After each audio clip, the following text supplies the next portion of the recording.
Hello friends, Heidi here from Rain Country. God is good all the time, and I'm here for another video where I compile a bunch of herbs, foods, nutrients, and more to help with various ailments or just help have better health for whatever. And I have a whole series on this I'll be linking to in the description box down below, where I cover various things like diabetes, high cholesterol, blood pressure, hair health, skin health, and so much more. So if you're interested in seeing what I have already, just go ahead and check down below by clicking on more or show more somewhere right down here below the video screen. You should find those words, and that'll open the whole thing up so you can find out any of the links I'll be putting down there.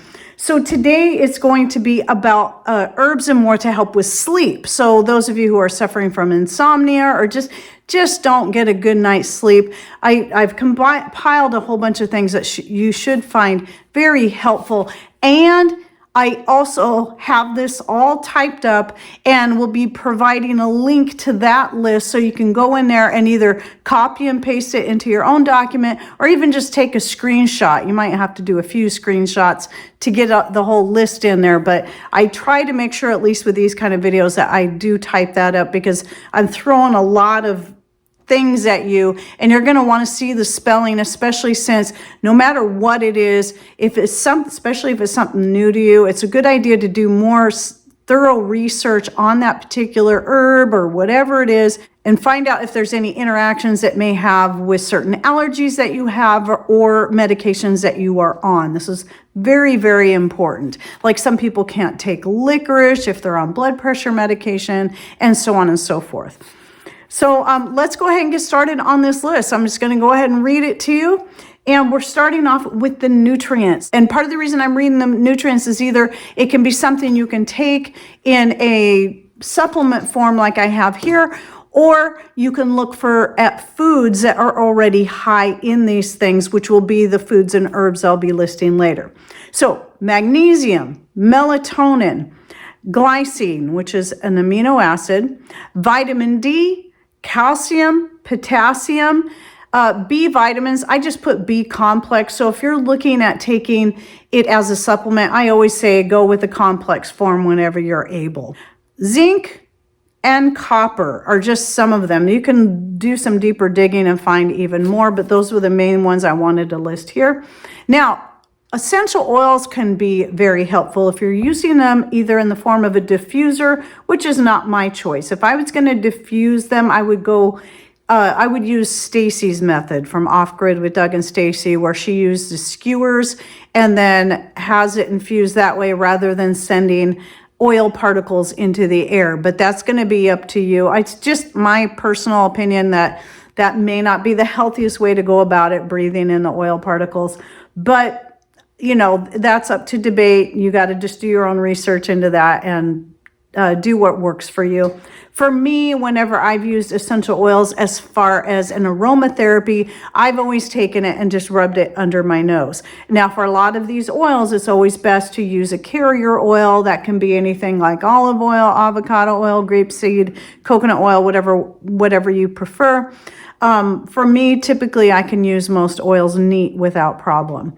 So lavender is right at the top of the list when it comes to that. Lavender is so great for helping you to just relax and get a good night's sleep, but even just to calm the nerves. So what you'll find is a lot of these things are also good for helping with stress and anxiety.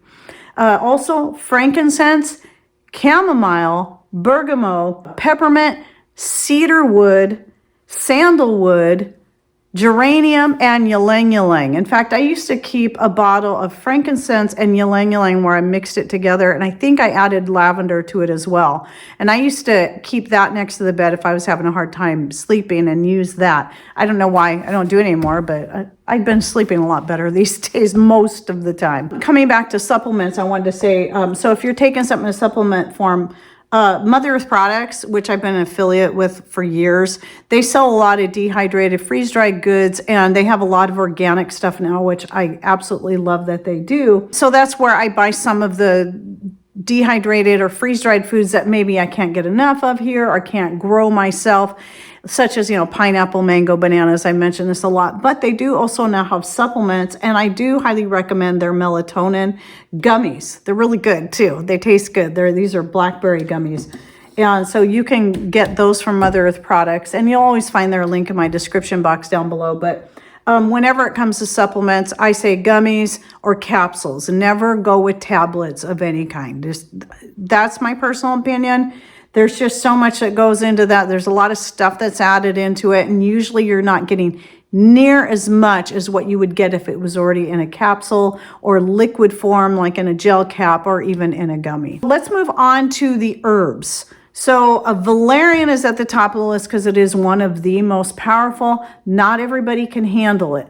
Valerian root is what's most commonly used, and it is what I use on my own sleep and muscle relaxer extract that I make, and I have a video on that. I'll link to the video down below on that, and that is really excellent. I usually use that more to help relax sore muscles when I'm really stressed out. But I also have a few other ingredients in there. But if you're very sensitive to valerian, you may find using either the flowers or the leaves, they have the same sedative effects as the root, but not quite as powerful. Some people are so sensitive to valerian, so taking the root causes them to have maybe nightmares, very vivid nightmares, but they might be able to handle using the leaves or the flowers. So in fact, I use the leaves in my homemade pain remedy, which I'll also link to that down below. And I find that just adds that little extra boost to the painkiller, along with the feverfew and the catmint. So with that said, catnip or catmint can also both be good. Typically, it's said that catnip is more powerful, but I've always grown catmint, and so I can't compare the two, and I find catmint to be a very good sedative at helping with stress and helping with sleep. So some more on the list. You'll hear some of these again in the herbs as you heard in the oils, and that would be licorice root, by the way, lavender, ginkgo biloba, chamomile, holy basil, ashwagandha, St. John's wort, wild lettuce, hops, mint. So this could be peppermint, pretty much any kind of mint. And so, in fact, some of the things listed on here are already in the mint family, like catnip and catmint, and the lemon balm, which is next on my list. Ginseng, magnolia bark, total new one to me. California poppy, blue vervain, I think is how it's pronounced, kava kava, and yarrow. So just so you know, another video playlist I'll be putting down below is the one that I've been working on for 7 years now, where I do profiles of various different herbs, and there's quite a few of the herbs that I've listed in here that I already have video profiles on, where I break down all the benefits. I have 95 videos in that list right now. Now let's talk about some foods. So again, the one, even though I'm going to list this off, if you remember what the nutrients are that I listed at the beginning, any of the foods that you know are high in these nutrients, this is why it's good to be familiar with these things, then you'll know those will be good options. Most of your nuts are going to have some amount of melatonin in them. The ones that are the highest on the list is number 1, pistachios, then cashews, and then almonds. So those are the top 3, but any of your other nuts like walnuts and more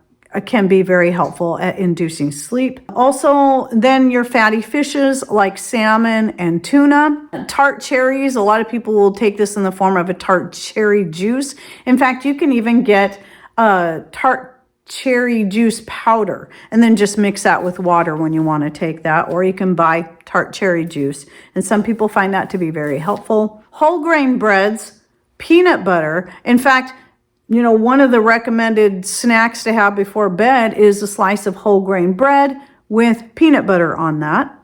Oatmeal, kiwi, pumpkin seed, spinach, avocado, and bananas. One of the reasons, just so you understand, I started compiling these kind of lists is that when I was doing some of my recipes, like for the pain remedy that works best for us, you know, everybody has their own ideas of what works best for them. It's like, maybe I should just start compiling some of these different herbs, because everybody's going to have herbs that in foods that they cannot eat or take, be it because they're allergic to it. Like people who have ragweed allergies might not be able to take echinacea, which echinacea has a lot of great benefits, but because of their allergies, that might not be an option. So what are some other options?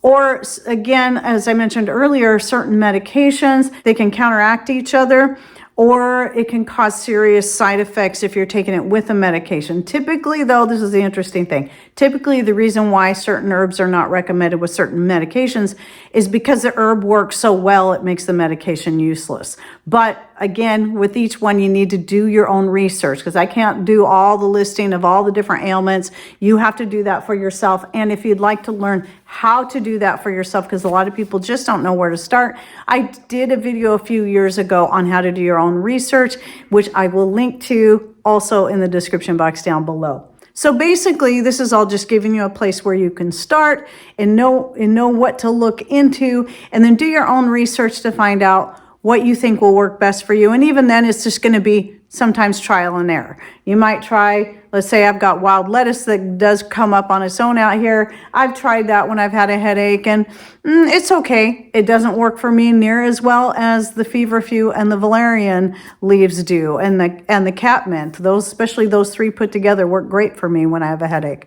Where I would say the wild lettuce was just, and maybe it's because I was just eating it raw rather than making an extract. But for me, whenever those things are growing in fresh and I need them, instead of taking the extract, I just eat them fresh, because to me, that's the best way to get it. But I do make the extract to get me through the rest of the year and dehydrate a lot of them up so I can make more when I need to. So anyway, I hope you found this video helpful. Don't forget to check out the links I'll be putting in the description box down below, including those 2 playlists, so you can learn more about these various things. And share with us down below if you've had trouble sleeping, what worked best for you. It might even be something that I didn't put on this list. Like, I think some people say castor oil has helped them with sleep. So there's another one too, I think, if I remember correctly. So share with us down below, and thanks for watching. Take care, and God bless.